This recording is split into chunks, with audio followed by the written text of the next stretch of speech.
안녕하세요. 책 읽는 뮤즈입니다. 오늘 소개할 책은 나의 하루가 글이 된다면. 타인의 마음에 공감하고 자신의 생각을 잘 표현하고 싶은 제법 괜찮은 누군가에게 고정욱 지음.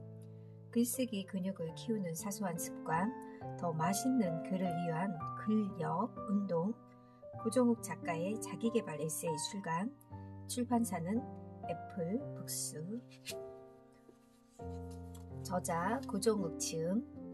어린이 청소년들의 자기계발과 리더십 향상에도 관심을 기울이고 있는 고정욱 작가는 독자들의 메일에 답장을 꼭 하는 것으로도 특히 유명하다.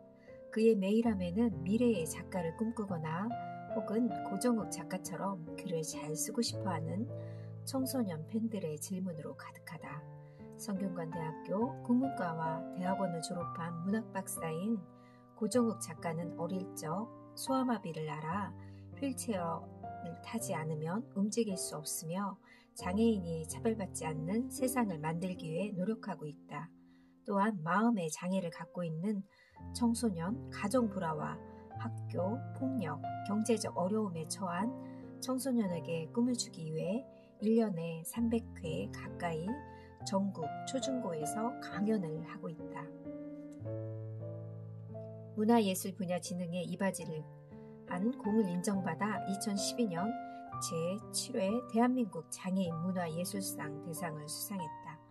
문화일보 신춘문예에 단편소설이 당선되어 등단한 이후 저서 가운데 30권이나 인세 나눔을 실천해 이달에 나눔인상을 수상하기도 했으며 300여 권의 저서를 450만 부 가까이 발매한 기록을 세우면서 우리나라 대표 작가로 우뚝 섰다. 청소년 소설러 까칠한 재석이 시리즈와 가방 들어준 아이, 아주 특별한 우리 형, 안내견 탄실이, 빅보이, 빅걸, 자기계발서로 나에게도 자존감이란 무기가 생겼습니다. 나에게 나다움을 주기로 했다 등 꾸준한 사랑을 받고 있다. 저는 이분의 책을 한 4권 정도 읽었는데요. 이분 성격은 정말 너무 밝으시고 이렇게 많은 일을 하시고 너무 유쾌하신 분이어서 정말 배울 점이 많으신 그런 작가님이었습니다.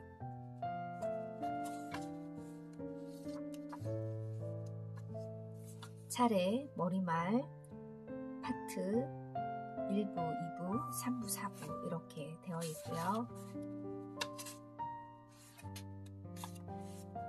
읽기보다 쓰기가 먼저다.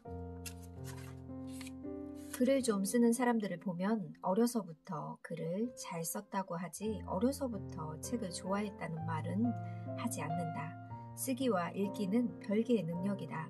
아는 게 없고 지식이 부족하고 경험이 적다는 생각이 타고난 쓰기 능력을 방해한다. 그런 것 없이도 쓸 수 있는 게 글이다. 작은 노트나 종이 한 장, 연필 한 자루만 있으면 언제 어디서든 글을 쓸 수 있다. 글은 연습하지 않으면 늘지 않는다. 잘 쓰려고 애쓰지 않으면 잘 쓸 수 없다. 일기 쓰기는 글을 모으는 습관 중 최고의 습관이긴 하다. 사람에 따라, 성향에 따라, 기질에 따라 다를 뿐이다. 나만 글쓰기 방법을 찾는 노력이 필요한 이유가 바로 그것이다. 남의 생각도 내 것으로 만들자. 대학교 3학년 때 들었던 신문, 문장론 수업은 나의 삶을 바꿔놓았다. 허공에 날아다니는 수없이 많은 잠자리를 몇 마리라도 잡으려면 맨손으로는 어림도 없다. 잠자리채가 있어야 한다. 수첩은 그 잠자리채나 마찬가지다. 누군가를 기다릴 때, 무료할 때, 일과 일을 하는 사이 조금 짬이 날 때, 딱히 할 일이 없이 멍하니 있을 때 메모를 하면 그 빈틈을 촘촘하게 채워나갈 수 있다. 내 것이 아니어도 좋다. 어디서 들은 이야기건 신문이건 잡지건 방송이건 인터넷이건 SNS건 감흥을 일으키는 것이 있다면 무조건 기록해둬라. 어디건 글을 실을 수 있는 곳이 있다면 그곳은 우리의 놀이터가 되고 나는 곧 작가인 셈이다. 나는 까칠한 재석이가 깨달았다. 초고를 필리핀에서 썼다. 매일 밤 호텔방에서 핸드폰 앱을 켜서 녹음하고 수정하는 작업을 거쳤다. 독자 구함. 글 쓰는 사람에게는 독자가 필요하다. 내 글을 기다려주는 독자가 한 명이라도 있으면 내 글은 크게 성장할 수 있다. 부끄럼 없이 보여주고 그들이 지적한 부분을 인정하고 고칠 수 있는 용기만 있으면 된다. 어서 내 마음에도 독자 구함 간판을 내걸어야겠다. 저도 SNS에 페이스북에 가끔 제가 읽은 책을 리뷰하는 식으로 쓰기도 하고 간단하게 글을 올리기도 하는데요. 어떤 분이 저에게 김 작가라고 하면서 메시지를 보내신 분이 있었는데 저는 그때 처음으로 작가라는 칭호가 너무 부담이 됐었어요. 그런데 그분은 꼭 책을 내지 않아도 이렇게 글을 쓰는 것 자체로 저에게 작가라는 칭호를 쓰셨는데 기분이 묘하기도 하면서 이렇게 누군가에게 제 글이 조금이라도 마음을 움직이고 도움이 된다면 참 좋은 일이구나 하는 생각을 했습니다. 그러면서 저도 책을 한번 꼭 써보고 싶다는 생각도 들었는데요. 책을 써본다는 거 쉽지 않은 일인 것 같고요. 용기가 많이 필요한 일인 것 같습니다. 이 고정욱 작가님도 저에게 글을 한번 써보라는 이야기를 하셨고 통화도 해봤는데 정말 저는 그 장벽이 너무 높다고 개인적으로 생각을 했고요. 글을 배워야 한다는 이야기도 들었는데 글을 배우는 것 또한 저에게는 용기가 필요한 일이었습니다.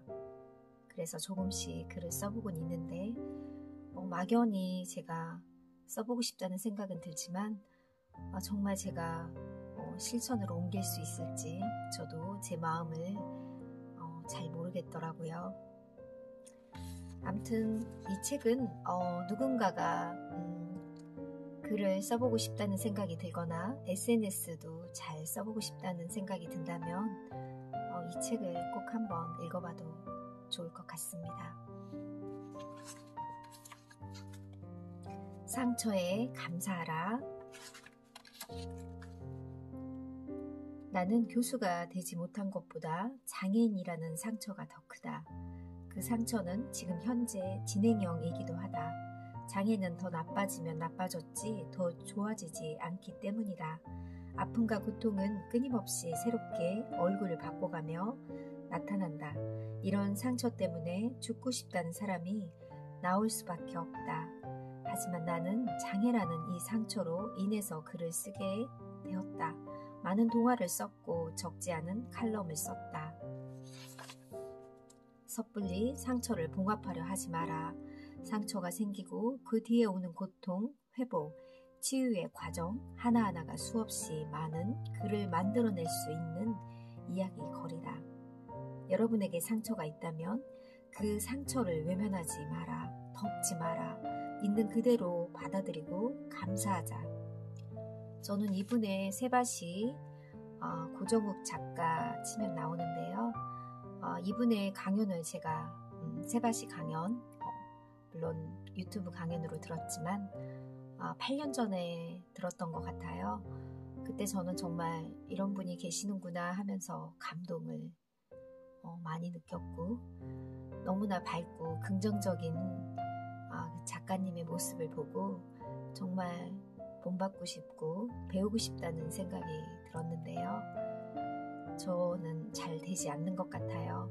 그분의 긍정적인 마음, 들이대는 그런 삶의 태도도 저에게 필요한 것 같다는 생각이 들었습니다. 공모전은 내 친구, 문장 아고라는 내가 제자들을 모집해 글쓰기를 지도하는 수업이다.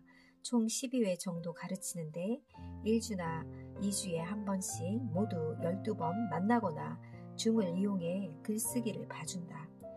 인생은 그렇다. 전문가에게 지도를 받으면 뭐든 늘게 마련이다. 바보가 아닌 이상 지적받은 걸 고치다 보면 다시 같은 실수를 반복하지 않기 때문이다. 글만 써서 먹고 살 수 있느냐고 물으면 나는 밥 먹고 살긴 힘들지만 약간의 용돈 정도는 벌 수 있다고 말해준다. 자신에게 맞는 공모전이 있는지 수시로 찾아보고 공모전 취지를 잘 이해하면 글쓰기 도전에 꽤 유용한 목표를 만들 수 있다. 사람들은 세상이 자기 능력을 몰라준다고 한탄만 한다. 그러니 눈을 크게 뜨고 여기저기 찾아보면 나를 알아줄 곳은 널려있다. 글을 쓰는 좋은 습관은 그런 곳을 찾아서 끊임없이 도전하고 문을 두드리는 것이다. 공모전은 어디까지나 중간 목표여야 하지 최종 목표여서는 곤란하다. 글이 모이는 습관을 가지려면 우리 말과 우리 글에 더 많은 관심을 가져야 한다.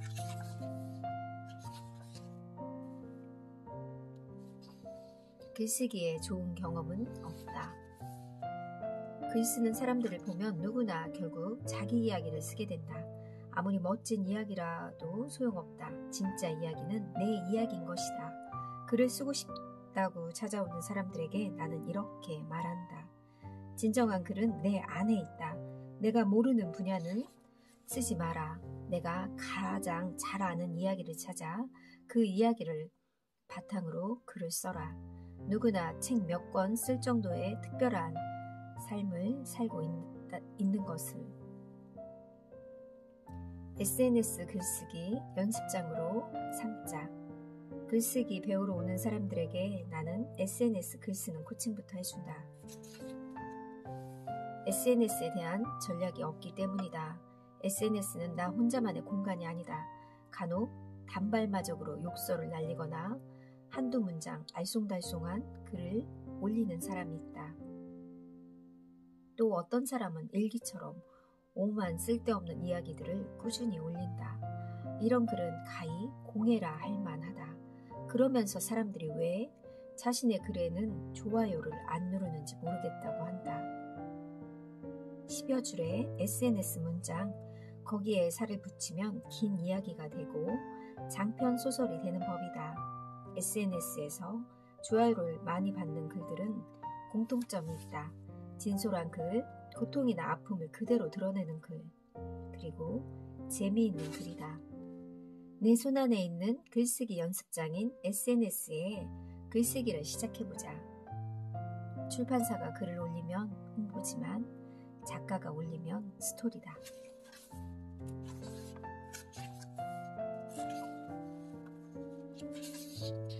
현장에 직접 가보자. 글을 쓰려면 현장에 가봐야 한다. 허탕치 각오를 하고 일단 찾아가는 습관을 들여야 한다. 흔히들 글은 엉덩이로 쓰는 거라고 한다. 맞는 말이다. 들어앉아 진득하니 써야 한다. 하지만 쓸 재료는 어떻게 구한단 말인가. 현장에 잡이 있다는 말을 나는 100번 공감한다. 코로나19 사태로 A 종교가 문제가 되었을 때 교주가 자신의 회관 앞에서 인터뷰하던 장면을 기억하는가? 교주가 인터뷰하는데 누군가가 계속 옆에서 떠들며 항의를 했다. 참다 못한 교주는 떠드는 사람들에게 호통을 쳤다. 교주가 온 나라에 폐를 끼쳤기 때문에 오히려 더 조용히 그의 이야기를 기울여야 하는데 누군가가 확성기로 계속 잡음을 넣고 있었던 것이다. 방송 진행자는 외부인들이 항의하고 있다는 식으로 짤막하게 설명을 덧붙였을 뿐이다. 그렇다면 그 외부인들은 왜 거기까지 가서 소리를 지르고 방해했던 걸까? A종교 집단에 항의하는 것이라면 왜 종교의 자유가 있는 나라에서 방송국과 기자회견을 하고 있는데 그렇게 고함을 쳤던 걸까? 궁금증을 견디지 못해 다음날 나는 아내와 함께 차를 몰고 가평에 가보기로 했다. 과연 얼마나 화려하게 지어놓고 살고 있나 보고 싶기도 했다. 현수막이 있었는데 그 현수막에는 이런 글이 있었다고 합니다. 교인으로 들어온 청년이나 가족을 우리는 오라고 한 적이 없고 가는 걸 막은 적도 없습니다. 이곳에 와서 소란 행위를 하지 마십시오. 순간 나는 속죄, 기자, 회견을 하는 교주가 당당하게 큰 소리로 쳤던 이유를 납득할 수 있었다. 그는 국민들을 야단친 것도 아니고 기자들에게 그런 것도 아니었다. 현장에 와서 자신들을 규탄하는 A종교 신도들의 부모와 형제들을 질책했던 것이다. 순식간에 모든 것이 이해되었다. 작가는 수시로 배낭을 싸서 떠나는 습관을 들여야 한다. 그 이유는 모든 걸 말해주기 때문이다. 현장에 직접 가서 궁금증을 해결한 작가님의 태도도 너무 대단하다는 생각이 들었습니다. 다음 시간에 2부를 소개할게요. 감사합니다.